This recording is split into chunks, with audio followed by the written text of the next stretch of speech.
The musician Paul Weller and his wife Hannah are launching a campaign to prevent children's faces being published in the media without their parents' permission. Hannah joins me now. Hannah, I thought this already existed, but I realise it's a voluntary code on this. How did it affect you? What happened? What's your story?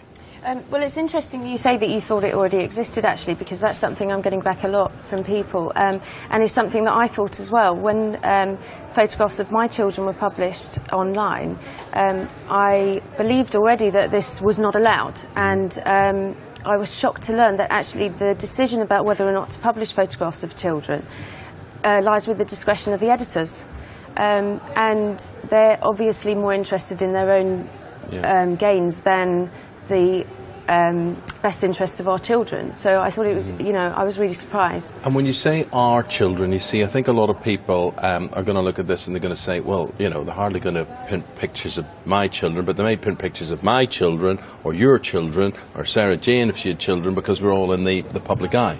Yeah. Well, the fact is it could happen to anyone. Just something... But are you going to get any sympathy? Do you not think people are going to say, well, your husband's famous, that's why it's happening to you?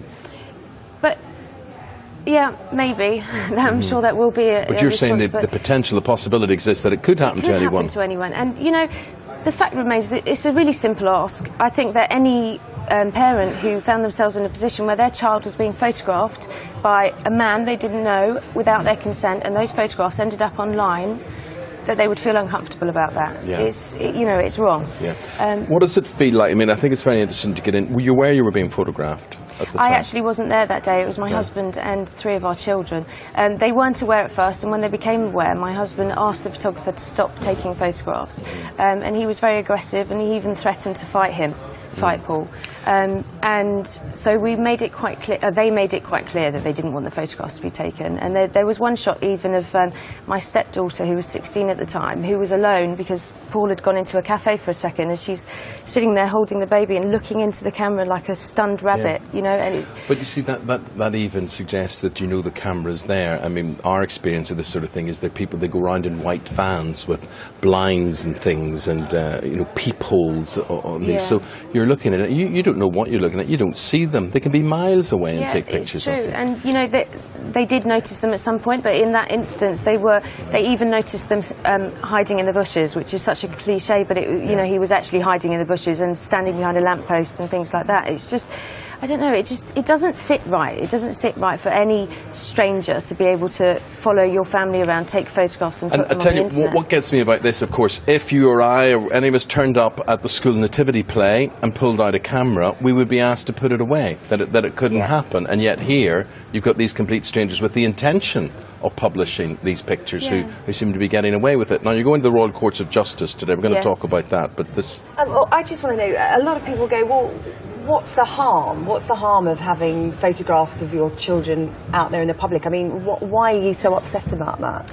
Well, I think there are many concerns, and it's, you know, it's quite established already that, as you just said, Eamonn, that there's already a risk associated with people taking photographs of any children in innocuous situations in the school play or at sports day and things like that.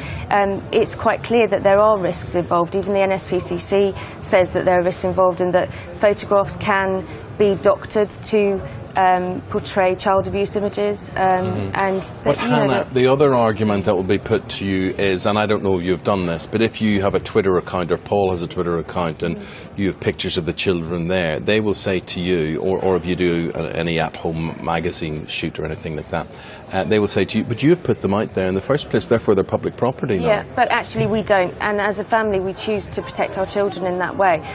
We never ever have made available the image of our children's faces. And if people do choose to do that, that's their choice. It's their choice as parents to decide how they protect their children.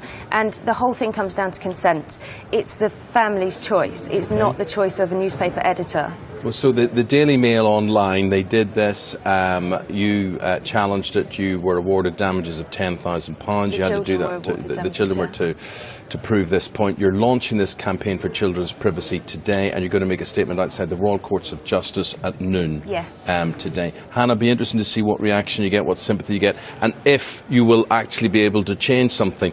What do you think you will need to galvanise to actually make a change? Well, we have a petition on our website, which is childrensprivacy.co.uk, and we're hoping that once we get enough public support, then the government will have to listen to public opinion, and that a law will be created to protect the children. Hannah, we'll leave it there. Thank you very much indeed. We take a break. Factor 50.